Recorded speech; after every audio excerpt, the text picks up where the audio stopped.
Good evening, everyone, and thank you very much for joining our panel discussion entitled The COVID Culture Shock, which will explore how London's leading cultural organizations are adapting for the future. My name is Naushad Jivraj, and I'm the president of the Ismaili National Council for the United Kingdom. Before we begin, on behalf of the Ismaili Centre London and our partners, I extend a very warm welcome to our moderator, our panelists, and all of you who've taken the time to attend yet another Zoom discussion. Today, we're very fortunate to hear from leading voices in South Kensington's world-renowned cultural quarter, as well as Lord Vaizey of Didcot, our moderator, who served as the United Kingdom's Minister for Culture from 2010 to 2016. The Ismaili Centre London is delighted to be hosting this event in partnership with the Goethe Institut London, the Royal Commission for the Great Exhibition of 1851, and Discover South Kensington, which is a partnership of 20 leading arts, culture, and science organizations in and around Exhibition Road here in the heart of London, and of which the Ismaili Centre London is proud to be a founding member. The South Kensington Cultural Quarter, founded from the legacy of the Great Exhibition of 1851, has always been a centre for interdisciplinary debate, for provocation, for collaboration. It's a place designed to be an engine of change and a place that is open for everyone. Although the partnership between our institutions through Discover South Kensington was originally centered around a shared location, our bonds and common ethos today go much deeper. Culture has brought us together this evening. Indeed, it is our common focus. We have a shared mission of promoting learning and innovation in the arts, transcending cultural, physical, and ideological barriers for the benefit of all. As a community, the Shia Ismaili Muslims are a group of ethnically and culturally diverse peoples living in over 25 countries around the world. His Highness Prince Karim Aga Khan is our 49th hereditary Imam or spiritual leader, and for over 60 years, he has devoted his life and the work of his institutions for the benefit of others through the Aga Khan Development Network, or AKDN, with the aim of building institutions and delivering essential services across the developing and developed worlds. Arts and culture have been a pillar for His Highness the Aga Khan and the AKDN, principally driven through the Aga Khan Trust for Culture, which coordinates AKDN's cultural activities, including the Aga Khan Award for Architecture, the Historic Cities Program, the Aga Khan Music Initiative, and the Aga Khan Museum, as well as the Aga Khan Program for Islamic Architecture, which is based at Harvard University and MIT. At the inaugural prize-giving ceremony for the Aga Khan Music Awards in 2019, His Highness the Aga Khan noted that art is a matter of humanity just as much as it is a matter of identity. As the Islamic tradition has reminded us for many centuries, the divine spark that bestows upon us our individuality also bonds individuals in a common human family. The Ismaili community has a well-established presence here in the United Kingdom, and this year marked 35 years of the London Ismaili Centre's presence in the very heart of South Kensington's cultural quarter. The Ismaili Centre London, which is part of a global network of 6 Ismaili centres around the world, offers a place for spiritual contemplation and, importantly, serves as a venue for social, artistic, and cultural gatherings, intellectual engagement, and reflection. It bridges friendship and understanding, working to enhance relationships between communities, government, and civil society. As an extension to this, the Ismaili Centre London has been proud to contribute to the South Kensington Cultural Quarter over the years through our active participation in various Exhibition Road cultural group events, and importantly, through various high-profile artistic and cultural exhibitions and events that we've hosted, including but not limited to Seeing Through Babel and Spirit and Life, which was the first time many important manuscripts and pieces of Islamic art have ever been shown in the United Kingdom. We've also hosted the Open House in London, as well as Open Garden Squares, just to name a few. And so whilst I cannot welcome you here physically today, I do hope to see many of you in the future at the Ismaili Centre London when circumstances permit. Speaking at the opening of Seeing Through Babel exhibition, hosted here in the Zamana space at the Ismaili Centre London in 2019, Prince Amin Aga Khan commented, "I am very keen that the arts should speak to each other. The arts reflect our senses, and as our senses talk to each other, so the arts should talk to each other.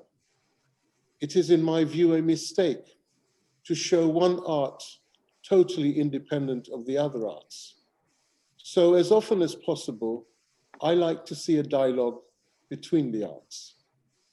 I'm certain we're in for a fascinating dialogue this evening between the arts and our virtual institutional family here in South Kensington. And on that note, I will now hand over to our chair, Lord Vaizey. Thank you very much, President Nivraj. It's very good to be here. And as those of you watching this on YouTube can see, we have a very stellar cast of leading directors from our leading cultural institutions in South Kensington. And we have a packed agenda for the next hour or so. We want to cover the issues of collaboration, both local and national and international. We want to look obviously at digital as a sign of, as a side effect of the pandemic, and also the pressures on funding, and constant themes such as diversity and inclusion, and some of the cultural issues that have arisen in some ways separate from the pandemic. So thank you so much to the Ismaili Centre for hosting this great occasion. We've asked all our panelists to open by saying introducing themselves very briefly, because most people will know exactly who they are. And if you don't know who they are, you'll work it out through their incredible virtual backgrounds, which put my tiny little home office to shame. And also to say what is the one thing that has changed as a result of the pandemic in their institution that they would want to hang on if and when we ever emerge. They all know in which order they're going to speak as well, so I'm not going to turn to each one in turn, but I will formally introduce Ali Kanbai, who is a council member of the Ismaili Centre, to kick us off. Thank you, Lord Vaizey. Good evening. My name is Ali Kanbai, and I'm a member of the Ismaili National Council for the United Kingdom. I have the privilege and honor of serving as a trustee of the Exhibition Road Cultural Group, representing the Ismaili Centre London alongside my highly distinguished fellow trustees, several of whom are on the panel this evening. Since the COVID pandemic, all of us, like most of the world, were propelled online rather unexpectedly. That said, we as a community, thanks to our global community, our base of resources, our volunteers, our global networks of international agencies and community institutions, including other Ismaili centers around the world, had the chance to pivot very, very quickly on the back of the pandemic and actually develop our own online content, which we then disseminated globally through our websites, through our social media platform, and importantly, through Ismaili TV, which is a dedicated global online TV platform that we put in place shortly after the first lockdown here in the UK. Just to give you some stats, within 3 months of launching Ismaili TV, we generated over 1 million viewers who accessed Ismaili TV.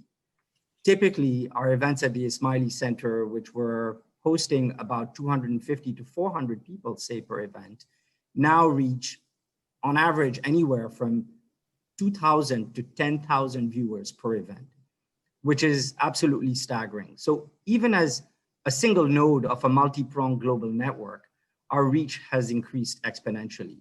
So Lord Vaizey, the one thing that I would keep going into this new normal is really this digital and online engagement strategy, which we will continue to run in parallel with our in-person events. Excellent, thank you. Jonathan. Thank you, and good evening, everybody. My name is Jonathan Newby. I'm the Managing Director of the Science Museum Group. I'm also co-chair of the Exhibition Road Cultural Group, which is the charity that has oversight of Discover South Kensington. At the Science Museum, in common with many other cultural institutions across the UK and indeed across the world, we saw our business change dramatically from the start of the first lockdown in March. And we've spent many months reacting and responding to that. But I think the key takeaway for us is the way in which we've been able to discover new collaboration tools, not only working with each other, but working with colleagues across the sector and working with our audiences, either through digital engagement or different means of reaching out to deliver our key messages. So the thing that we would like to carry on post-pandemic is that sense of collaboration, is that sense of finding new ways of working together. Our working patterns have changed and we hope to keep some of those. For some, it's meant a better work-life balance, and that's been hugely welcome. But I think overarching all of that is the way in which we've all been able to embrace science and technology to be even more innovative, even more creative, and respond to the challenges that we've faced. Not only responding to the way in which we work and collaborate with each other, but I'm personally absolutely thrilled with the way in which the science community in particular has responded to the challenge of the pandemic, developing a vaccine in a fraction of the time that it would normally happen. And of course, today is a day of huge celebration as that vaccine begins to be rolled out. That's a very good point, Jonathan. It's a science museum at the heart of saving the world. Well, we like to do our bit. And so it really gives us great hope that science and technology can solve this problem and the world's problem, particularly looking forward to climate change. I'm going to move on to Craig and then we'll come back to climate change. Right, thank you, Lord Vaizey, and hi everyone. Thanks for joining this this webinar.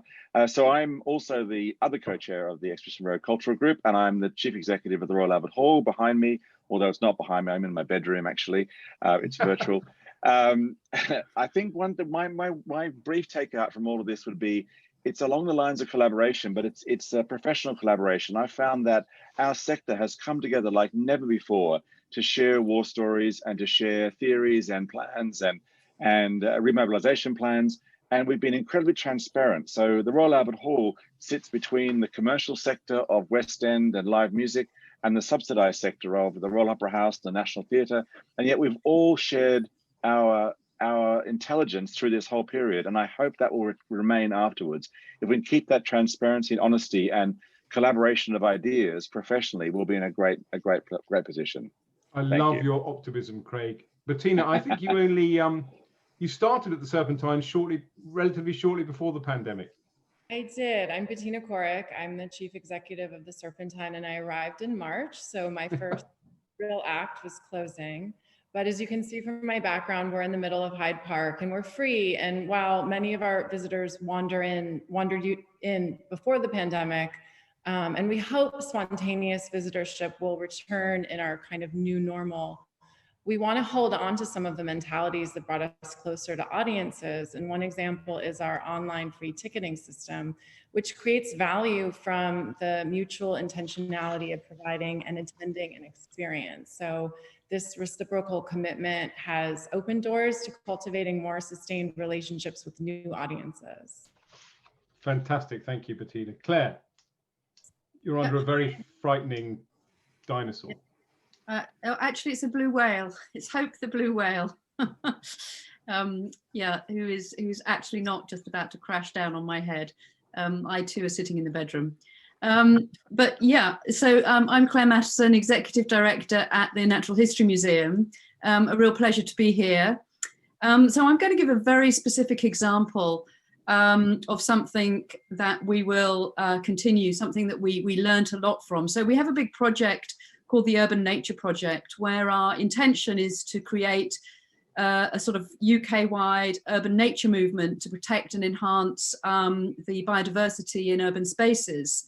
It's a big national program, but we're sort of starting at home. We're redesigning the 5 acres of land around the museum, and that will tell the story of life on Earth, raise awareness of the kind of impact on the planet, and using science, education, well-being programs, really empower people to protect urban nature.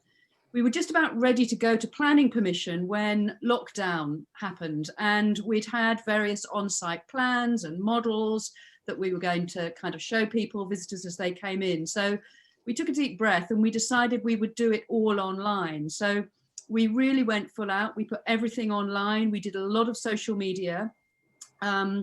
We supplemented this by sort of webinars for people that wanted to ask questions with local groups, etc. Full transparency, lots and lots of outreach. And in April, when it closed, there was a survey that people had to fill in. We'd had almost 1,000 people filling in the full survey about our plans. And we'd done a similar exercise a number of years ago for a big public consultation on a planning application. And at that time, when we'd done everything in the way that previously had been done, there had been 35 filled out applications. So this goes to show the much better reach and the much better value that both public had and we had. So we had great comments, genuinely improved plans, and we've showed online. You can go online and see how we've responded to those comments. And I'm happy to say that in October, we then, once again, online or virtually, took the plans through the council, and they were approved with a particular commendation for the outreach that we have been able to do and the transparency that we had around the plans. So fantastic. I don't think we'll go back now. Who knew that Natural History Museum was changing planning consultations even as we speak? That's fantastic. Tim, you also have another amazing virtual background. How do you know it's virtual, Ed? But good evening, everyone, and from the V&A Cars Courts.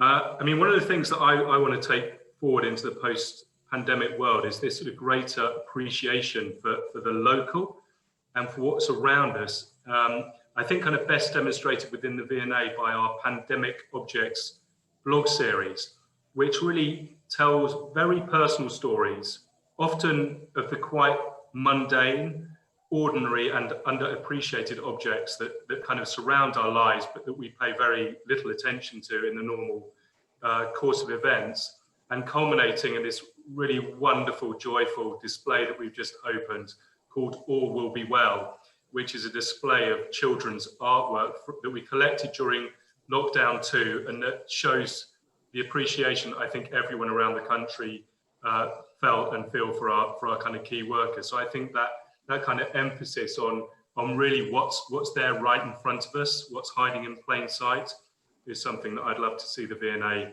take forward into the future.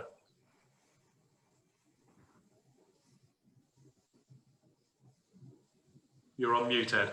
But I think you were saying that that was a brilliant, wonderful little you are an vignette. amazing lip reader, Tim. I was just saying that was one of the finest contributions I've ever heard from a panelist, but I was also full of praise for Katharina, who's about to speak.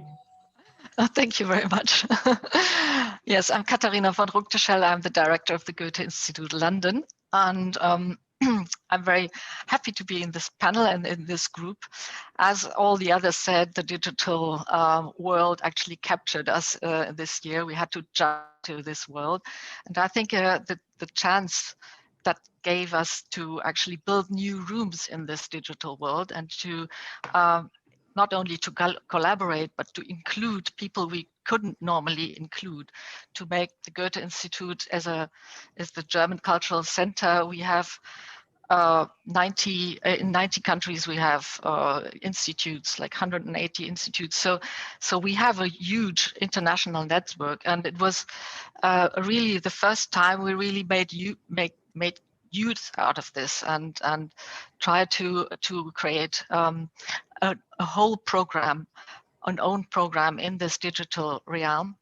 Of course, the challenge is to find a position there. It's everybody is there now, and to get some voices from in this digital world, but also the chance. And I think that's fantastic, and that should be actually kept up or extended even, is that we can work internationally without any borders. There's no Brexit to force us to make a stop, or so we can do all the collaborations we might not be able to do in the real world. So having these rooms in the digital and the physical, I think, is the great advantage of this. Katharina, I can't believe you mentioned the B word. Although ironically, I did start this morning doing a seminar with the Institut Français, so I am now quite the European globetrotter. We were talking, I want to start the first theme, which is collaboration and partnership, and indeed I want to turn to Tim first. Tim Reeve at the V&A was talking earlier in his introduction about local collaboration, and I want to return to that theme with Claire as well. But Tim, I also want to talk to you about how your international partnerships at the V&A have developed, picking up really on what Katharina was saying that, you know, digital has really brought home the fact that whatever terrible messes the politicians make of things, we do now at least live in a world without borders in many respects. Yeah, exactly. I mean, my kind of favorite moment internationally was an Instagram live face-off that we had at some point during lockdown 1 with MoMA, which you'll be pleased to know that the V&A were victorious in. What were you facing off about? Pardon? What were you facing off about? Well, just our creativity, our imagination, our flair for the digital, and our ability to connect with audiences, come what may, that sort of thing. But I think kind of internationally, I think all of us that work in kind of museums know it's there, but we don't, again, fully appreciate it. It's this amazing sort of reservoir of goodwill that exists in the international museums network. So when something like this happens, and you kind of, you know, everything is up for discussion, and you've got to defer exhibitions, and you've got to delay loans. That kind of level of understanding that is out there in the world is really something to behold. And of course, we've learned some new tricks. And my kind of favorite one, particularly for museums, and my fellow museum colleagues will kind of recognize this. We're control freaks. We're super cautious, particularly when it comes to objects that are going around the world on loan or on exhibitions. And we had an exhibition on Balenciaga that was due to open at China's National Silk Museum in Hangzhou. And normally, you know, 5 or 6 colleagues from the V&A would get on a plane and they would fly out and they would supervise the installation on site. But of course, we had to learn how to supervise the installation digitally. So we installed virtually through Zoom. So we supervised the installation of Balenciaga at the National Silk Museum. And then the colleagues that had helped us at the National Silk Museum install Balenciaga are now helping us supervise, again virtually, the installation of Fashion from Nature with our colleagues at Design Society in Shenzhen.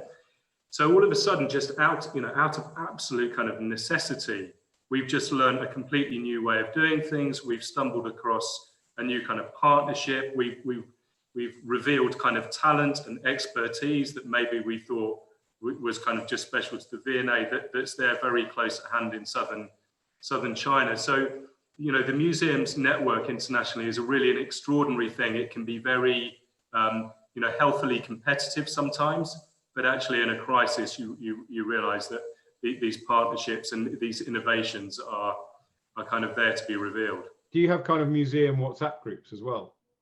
All of that, but of course with China, it's WeChat. Yeah. But we have all of these various kind of tools, but you know, WeChat, I'm sure everyone knows, has this dizzying kind of 1.3 billion kind of active users, and nothing happens in China. You know, it's not a social networking channel. It's how the country runs in large part. So yeah, certainly we've kind of learned lots of new kind of software, lots of new applications, and we've learned ultimately to be less controlling. That is fascinating. I think it's going to be part of this sort of hybrid world. I'm sure that you will install exhibitions physically and in person, but at least you will ask yourself the question, do I need to get on a plane or not? Which potentially is a good thing, not least for work-life balance. But Claire, you talked earlier about your planning application, and but you also, I mean, there are more local collaborations that you've done in terms of engaging with local audiences. We have. I mean, you know, so the Natural History Museum last year, 70% of our visitors were international, were non-UK. And, you know, and I would say perhaps we haven't done enough in the past really to think about the really local audiences to us, particularly those people that don't normally come to the museum, that don't, you know, think that the museum is a place for them. So, you know, this really gave us the opportunity as we went into lockdown, as we began to obviously, you know, switch to digital, but really think about the local people, the people around the museum. So we worked with a charity called Nova, New Opportunities, based in North Kensington. And they help people from diverse backgrounds to sort of move forward with skills, with confidence, with employment, etc. And through them, we've got in touch with and worked with a whole range of new and local families who had never been to the museum before, didn't know us, we didn't know them. We've invited them into the museum. We've had about 7 or 8 different groups come in. What was really, really special was when we reopened, you know, after the long lockdown in April, they were our first visitors to come through the door. And that was kind of really symbolic and important for us and important for them, I think. And Sadiq Khan, the mayor, came down and he met them as well. And they had a really special day. And we will continue that relationship now. We're working with them, talking with them of what do we have to do for the museum, particularly in the context of the gardens, as we're developing the gardens, to continue this and do more of it into the future. So and it's kind of because lockdown meant local, basically. It's lockdown meant local, and it gave us time to breathe and time to sort of reach out and talk with groups that could help us reach out in ways that we just haven't before. Now, I just want to, I know that we're going to talk about collaboration throughout this talk, but I want to just slightly get some of the other themes out there. I want to talk a bit, obviously, about digital, which is the big, obvious, you know, the massive thing that has come out of the pandemic. It's all anyone ever talks about, and Zoom has become a verb, and so on and so forth. Bettina, I'd love to talk to you. You mentioned in your introduction, actually, online ticketing, which I have to say, I get a lot of feedback from, you know, friends, as it were, that people really actually do quite like, even if the tickets are free, booking a ticket and a slot to go and see something. And they like the kind of, frankly, the space to a certain extent. But apart from online ticketing, I mean, obviously the Serpentine itself is very well known for being on the front foot when it comes to digital, not least in terms of artist engagement and the artists you work with. Do you want to talk a bit about what you're doing in digital as well as ticketing? Sure. I mean, on one level, we create content like everyone else to bring something that's meant to be experienced in real life online. But I think where we really innovate is commissioning works that are meant to exist in digital formats, VR, AR, AI. Our Arts Technologies program is led by Ben Vickers and was actually established in 2013. And it's always been a long-range view of how a museum can engage with technology. The philosophy is really to seed models for 22nd century arts institutions. So we help artists learn about emerging technologies, connect them with technologists, and experiment with ways for audiences to participate in the creation of artworks. So COVID has forced us to think about digital content in a new way. And that's resulted in a rethink of our very organizational structure. We've created new positions to think about digital content as inextricable from exhibition programming. So rather than being part of the communications function, it'll be part of the programming function. And I think we're all grappling with interesting questions like, how does an institution count a physical visitor versus an online visitor? Is one more brand loyal than the other? You know, you think about a kid watching YouTube for hours, and are they as loyal or more than an art history major who comes to a museum 3 or 4 times a year? That's a really good question. The other thing we're thinking a lot about is how we're, you know, as we all put this content online, we're competing with entertainment channels. And how do we create an aura without the architecture of our museums? How do museums function in this kind of flattened context? So I think it's, you know, certainly in art and in all of our disciplines, it's no longer sustainable for us to exist to the kind of to the side of society. We need to be part of everyday life, and digital is certainly everyday life for us now. I do think that's fascinating, and obviously I haven't got a clue what I'm talking about given my age, but it seems to me that one of the things that changes, which I think, Bettina, kind of is your theme, was, you know, people tend to think, how do I take the physical online, rather than thinking as online as its own reality, if you like, and how do I engage online? But Ali, you mentioned in your introduction how many people you're reaching in terms of events and so on. But are there other things that have changed in terms of digital for the Ismaili Centre? Yeah, well, the Ismaili community has always had a solid set of digital channels even before the pandemic. But I think with the acceleration of the pandemic, it really forced us to embrace and accelerate the further use of technology. Partly also because I would say that, you know, as a faith-based community at the core of it, I think we took for granted this ability to meet in person or to host guests at our venues for the events that we had. But technology has really enabled us to sort of, you know, transcend from, let's say, events where we could host 350 to 400 people at the Ismaili Centre to now really being limitless in our reach and our ability to engage people across and beyond geographic, cultural, linguistic, ethnic barriers. And that's been tremendous for a community like ours, where we have millions of Ismailis spread across the world, but also a very strong bench of international partners around the world. But it's also interesting because, you know, we've leveraged technology in different ways, bringing back in this topic of collaboration and partnerships. You know, when the pandemic broke and sort of started to gather momentum, we launched a program called Ismaili Civic in the UK, where essentially we as a community came together to help the vulnerable members of the communities in which we lived, really by leveraging our community resources and volunteers to support those vulnerable people, but importantly, through collaborations with national and local institutions. And interestingly enough, you know, the level of engagement that we got was incredible. One project that we just completed, actually, it's an arts and culture project, really, called Project Smile, which effectively, Tim, is not too dissimilar from the artwork you collected, where essentially we went out to our volunteer base across the UK, across all age groups, and asked them to put together artwork to show and share what they've been through during this pandemic. And the goal was essentially to partner up with care homes across the nation and share that artwork with them. Interestingly, we collected in a month 800 pieces of artwork, which were shared with 28 care homes nationally, which involved 100 volunteers, 1,000 hours of volunteer time.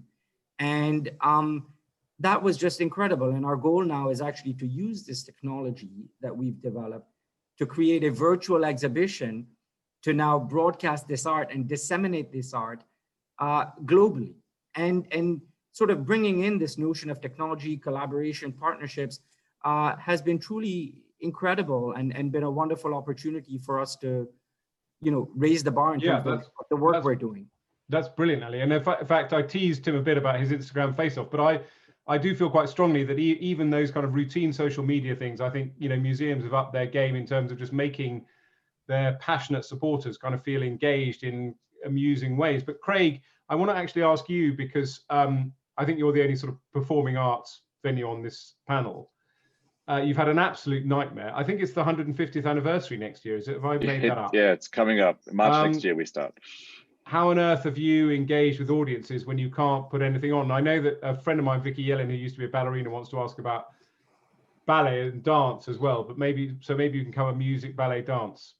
Yeah, sure. So, I mean, not just for the Royal Albert Hall, but for all venues across the country, across the world, we're live performance venues. So we want to put things on for people live, whether it's concerts or ballet or opera and all sorts of things. So we've been closed since March 17. It's been devastating financially and artistically for performing companies, venues. I mean, the world over, it's been terrible. Digitally, though, we've done some things at the Royal Albert Hall very successfully. Royal Albert Home, we had a program where artists were performing from their living rooms, their studios all across the world. We have people like Alfie Boe and Katie Tunstall, Kaiser Chiefs. It was extraordinary. And these artists did an amazing job. And it helped to raise some money for us whilst we were closed. But actually what it really did, from my point of view, was reinforce what we're not getting. You know, people love a live experience. There's nothing like being in a concert hall or an opera house or a stadium or, you know, a music festival. It's the communal nature of sharing an experience of a play or a concert or a band or an opera. There's nothing like that. And online is great. And I think Bettina made a very good point that I'm more interested in things that are created as digital projects rather than things that are just streamed from the live experience. I mean, I've tried to watch NT Live and plays online. It just doesn't really, for me personally, doesn't cut it as much as actually being in a theatre or being in a concert hall. I think the visual arts. I think that's interesting because I watched NT Live and I obviously agree with you, but one of the things I liked about NT Live was you could obviously see the stream of comments, my inane comments next to everybody else's much more sophisticated ones. And is there, again, that sort of hybrid world, is there a way, do you think, maybe it's just a ridiculous point this, but where you have a live performance where the audience can somehow have a digital interaction? And also, do you think as well, are you more conscious of however much you love the live experience, you can only get 4,000 people in to see the Kaiser Chiefs? Yeah, I mean, that's absolutely the case. I mean, certainly, well, for us, for example, Christmas, we have Christmas season starting this Wednesday, Christmas carols, which we can only have 1,000 people in the Royal Albert Hall, which holds 5,500. So we're streaming the Messiah and we're streaming the carols as well. So people who can't get to London or just aren't able to can watch it online, and that's really helpful. And certainly that value add is a really important part of digital. I mean, for example, there's a DVD of Adele singing at the Royal Albert Hall. Her concert in 2012, I think, is still the highest selling DVD of a concert ever. Really? I mean, anywhere. Yeah, more than, brilliant. I don't know, Elton John or the Rolling Stones. Incredible. And I think there's something about that building, the Royal Albert Hall, an artist like Adele, having it as in another medium, online or as a DVD, and so on. There's certainly. That's my Christmas quiz sorted. There we are. I mentioned that you obviously have had a devastating time. I shouldn't be too light-hearted here because I know how difficult it's been for the Royal Albert Hall, but it's been difficult for everyone. I want to talk a bit about the money question and how people have coped financially. And Jonathan, who already looks shell-shocked at the thought of answering this question, talk us through. I mean, obviously, you know, a lot of these institutions get government funding, but it's not the core. It's a small percentage, thanks to your own entrepreneurialism and ability to reach out to audiences. So government money alone is not going to carry you forward. How have you coped?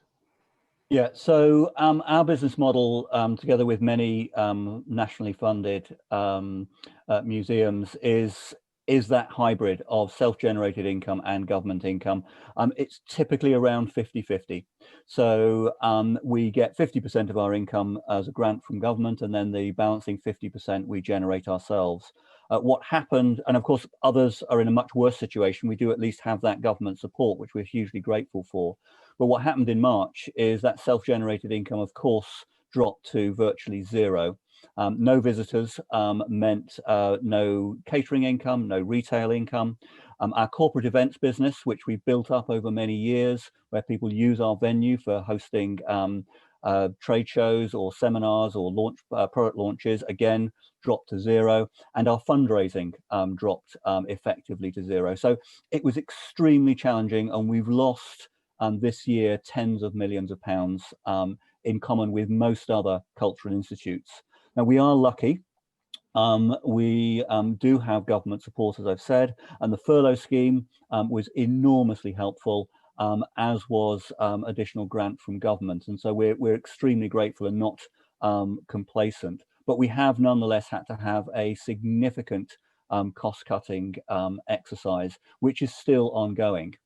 But at the times when we have been able to reopen, from July through to October before the second lockdown, we welcomed audiences and visitors back, and reassuringly, they were spending greater proportionally, although the numbers were very low, than they had previously, which gives us great confidence in the strength of our brands to offer what we offer, and to generate income from them.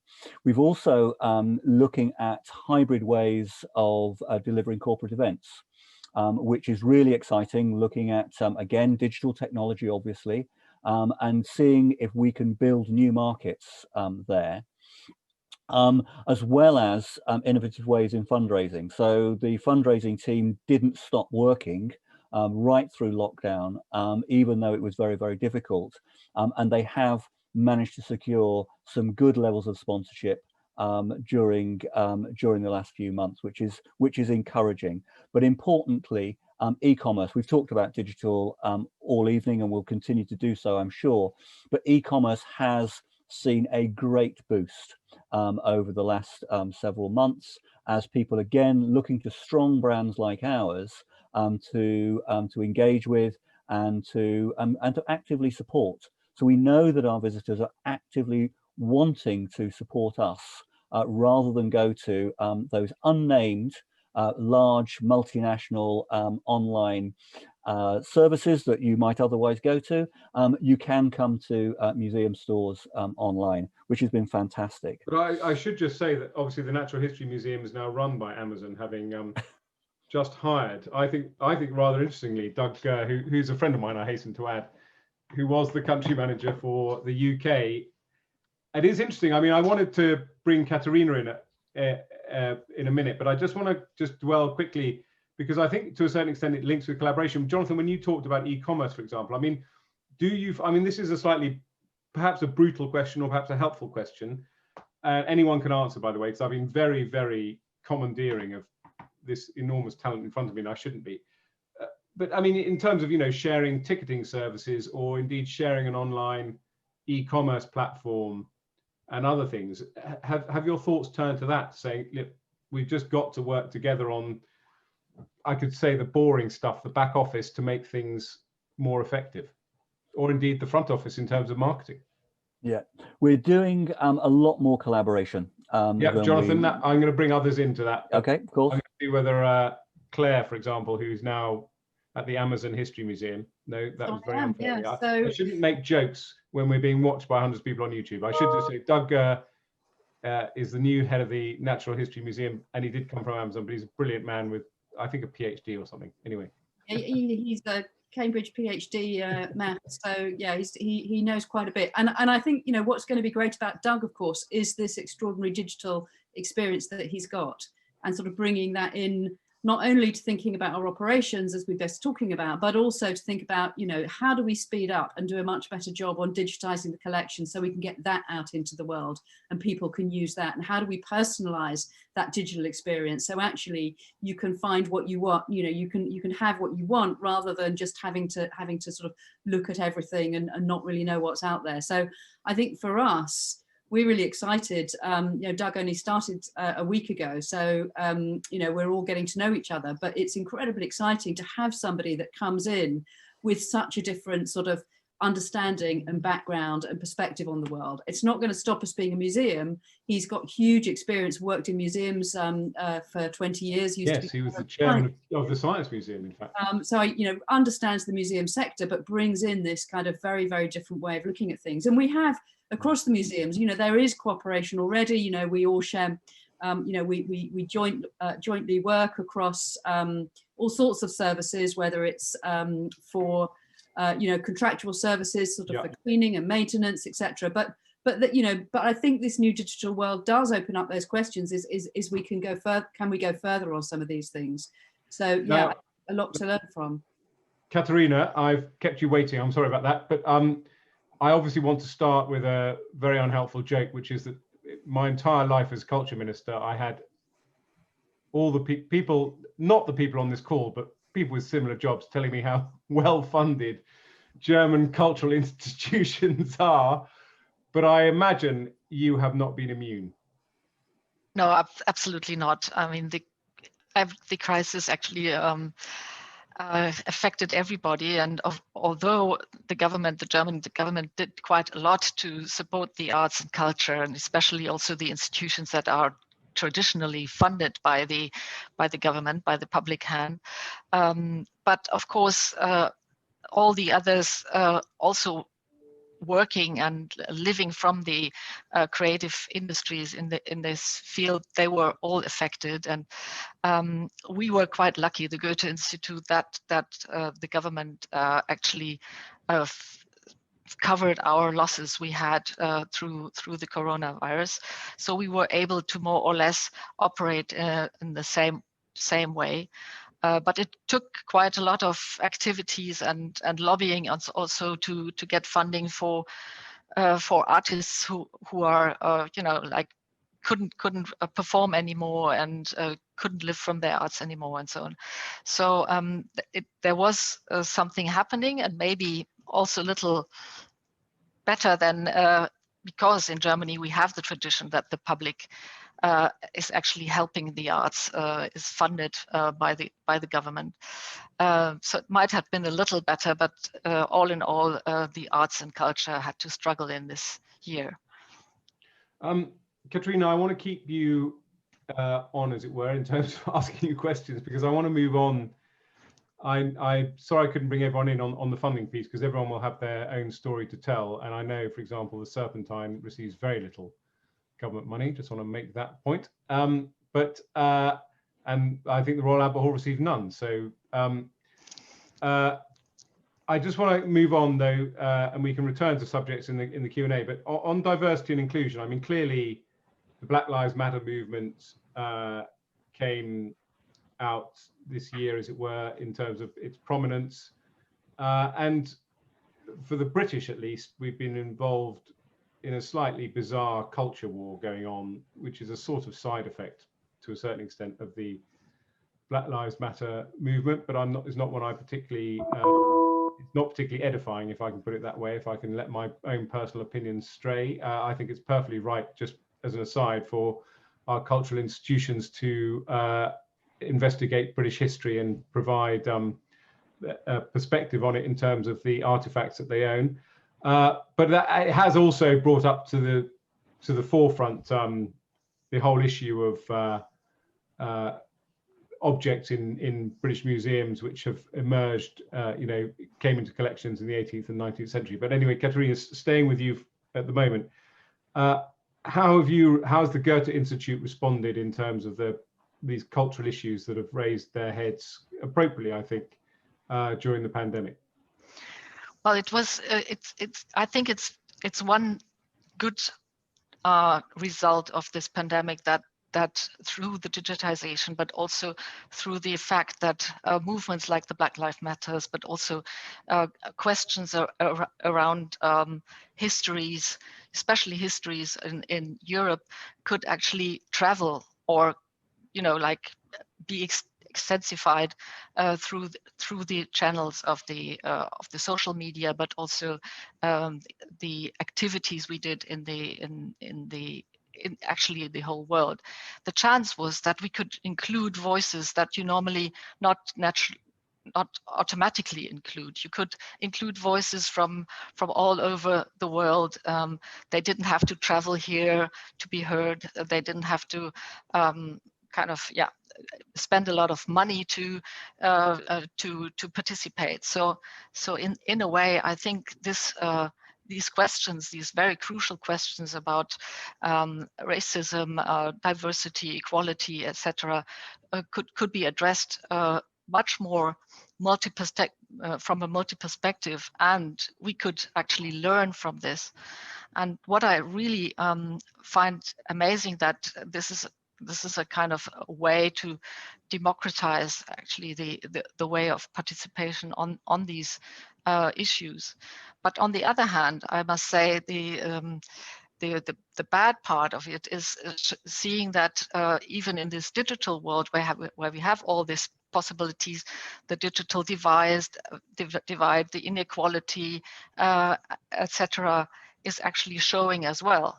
I mean, there are countries who have no digital access or weak digital access. Also, the question of language, everything is happening in English now. What do we do with voices that are not, able to express themselves in this? So I think we would like to address especially also these questions, how we can move on and addressing these things more equally. Yeah.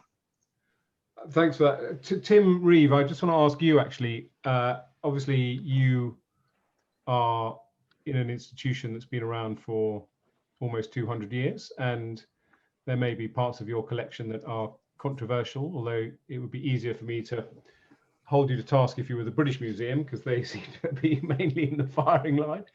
How have you responded, both in terms of obviously the issue of diversity and inclusion, but also this issue of effectively, I think the legitimate point that some of our museums have objects in their collection which perhaps should not be?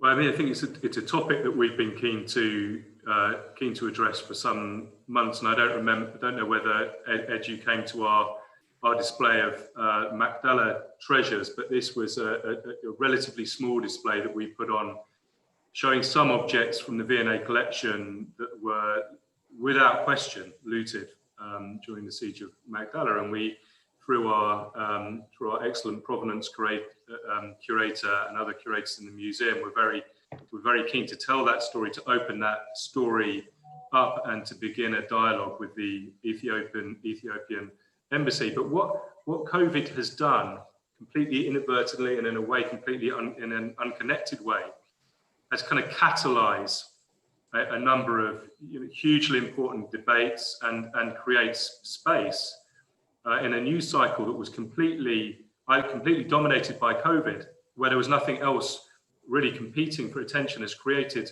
much needed and long overdue space for these sorts of debates. So I think most museums, I don't know a museum that's not very keen to take the opportunity to discuss its collections, how its collections came about, and telling just, I guess, a broader range of stories and inviting a broader range of perspectives on those collections and not hiding away from them. But the other thing which is really super important, I think, as we all seek and are determined to be more inclusive and diverse organizations, is to reach out to new audiences beyond our walls. And that's partly digitally, for sure, but the digital divide point is really important, but actually to take our collections and take our content and to create content with new audiences.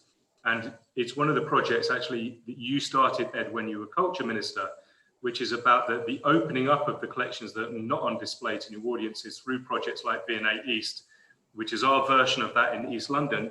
East London and the communities we're seeking to serve there are some of the youngest, the most diverse, and the most disadvantaged in the whole of the United Kingdom.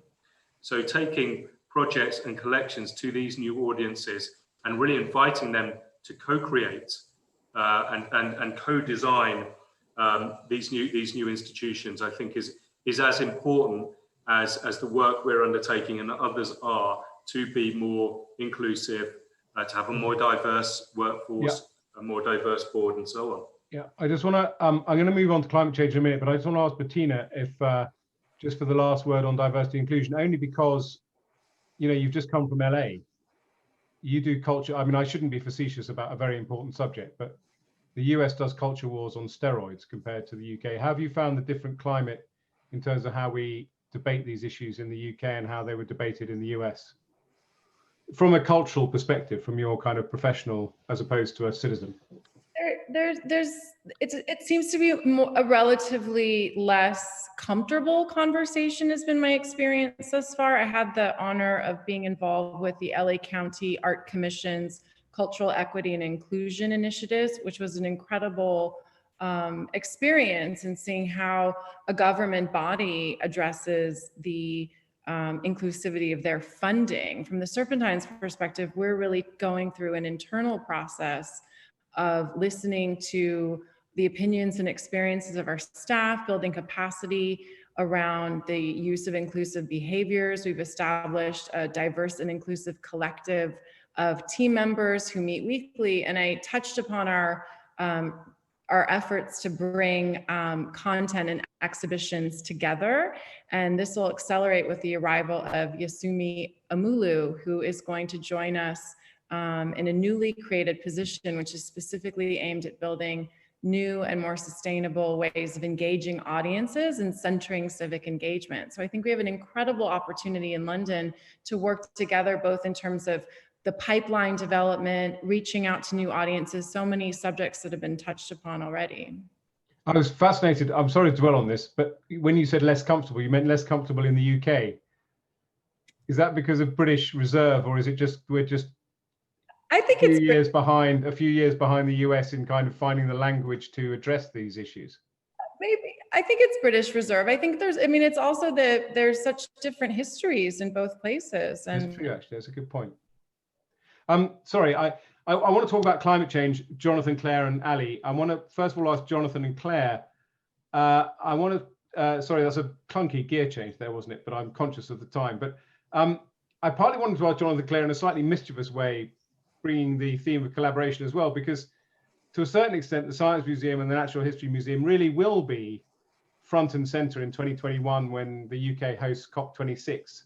Are you collaborating or competing in terms of this agenda?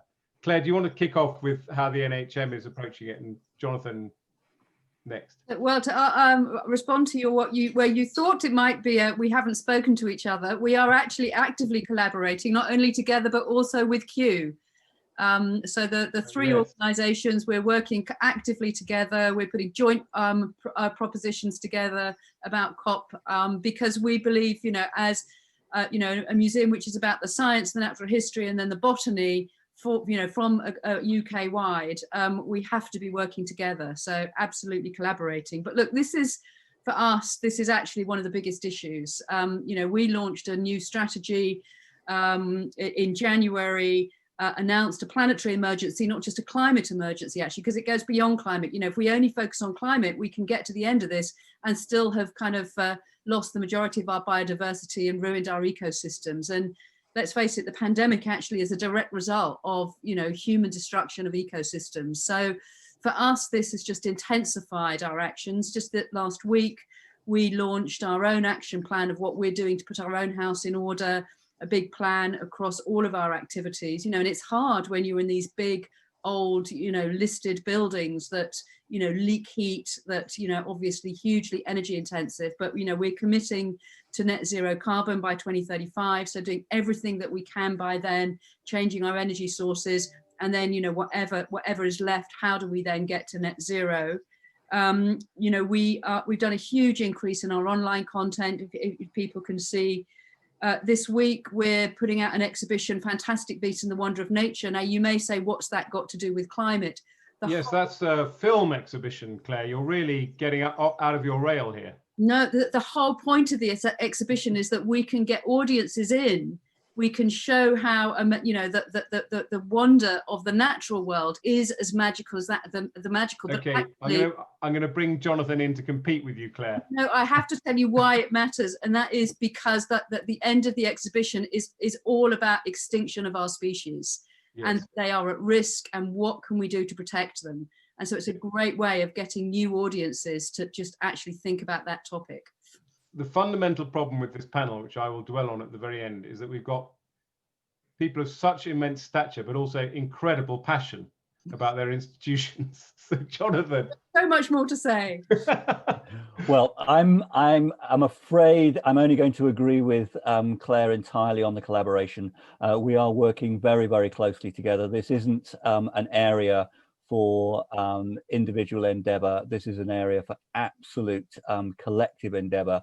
And that's what we're doing. And not only the partnership that Claire's alluded to with ourselves, Natural History Museum and Kew, in line with COP26 in Glasgow next year, but also we're working with the Woodland Trust. So we've got a very specific program to look at how we can accelerate and help others accelerate tree planting across the UK. And we've made a personal commitment as an institution to significant tree planting, for example. And the tree planting is relevant not just because it's important in and of itself, but it's about solutions. So whilst the Natural History Museum quite rightly is about the natural world, and that's their focus, our focus is slightly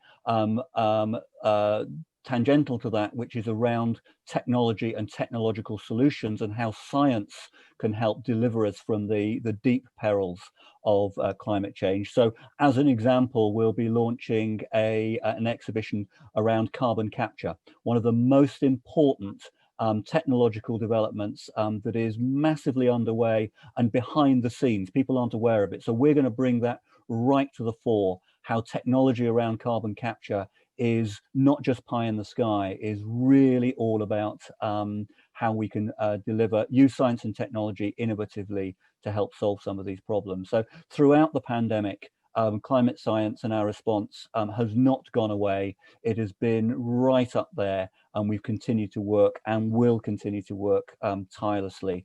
It's our number one programming effort throughout this whole period. Excellent. Well, thank you very much. Ali, you wanted to talk about what the Ismaili Centre is doing. Yeah, absolutely. I mean, I think climate change for us has been a real topic of extreme importance. And, you know, it's interesting, in October 2020, His Highness the Aga Khan, through the Aga Khan Development Network, actually partnered up with His Royal Highness Prince William, the Duke of Cambridge, to launch the Earthshot Prize. And the Earthshot Prize is actually a prize that aims essentially to find new solutions to environmental crises and for the improvement of the living conditions, particularly of communities that are most exposed to climate change. And that was actually a very momentous partnership for us and our community and for the Aga Khan Development Network. It's interesting because, you know, we're talking about partnerships and collaborations. You know, for us, the Ismaili community in the UK, but at large, as well as the Aga Khan Development Network, have always worked through collaborations, be it collaborations with governments, with public institutions, with private institutions, and across topics ranging from, but not necessarily limited to, arts and culture, climate change, development, research, academia. And frankly, for us, it's interesting because, you know, this pandemic really has allowed us, through these collaborations, to actually really increase the efficiency with which we're achieving our outcomes, and also the pace at which we're achieving our outcomes. So this particular partnership with His Royal Highness, for instance, is one example of how we've worked as a partnership. But fundamentally for us, it's been a wonderful opportunity to continue to partner with the likes of these organizations and people to continue to bring attention to these very important topics such as climate change. Brilliant. Well, thank you very much, Ali. I'm going to give you the last word as well, just to sum up. I just wanted to say for myself that it's important to quit while you're ahead. Clearly, this is the most watched seminar on YouTube ever, and I also won the presidential election. But I just want to say that I've thoroughly enjoyed it, and it's a real treat for me to meet up with many people who I worked with in the past, and people who are new to at least the local scene here in South Ken. I did mean what I said, which is I'm slightly embarrassed because each one of you could have commanded an hour-long panel all by yourself. So I slightly suffered from an acute attack of anxiety that I wasn't bringing each of you in enough, but you've all been extraordinarily patient, and thank you for coming. But Ali, I want to say thank you to you as well and the Ismaili Centre for hosting us. And as our host, I would love you just to sum up and close the panel. Thank you very much, Lord Vaizey. First off, thank you to you, Lord Vaizey, and to all our panelists this evening for very kindly sharing all your incredible experience and views, and importantly, taking the time to join us this evening. Before we close, I would also like to extend a very special and warm thanks to the Discover South Kensington organization, to the Exhibition Road Cultural Group, to the Goethe Institut London, and to the Royal Commission for the Exhibition of 1851, as well as all of your incredible respective teams for all the brilliant work in preparing for this panel, and for all your very, very precious input. We're deeply grateful for your partnership and faith in coming together to host this event. Importantly, this event would not have been possible without also the countless hours of a lot of volunteers from the Ismaili Centre London, and we're deeply grateful to you for all your contribution as well.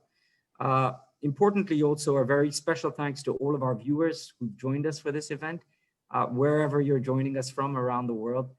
We hope you found the discussion engaging and exciting and insightful, and hopefully some new ideas for you to take into the future as we think about this new normal.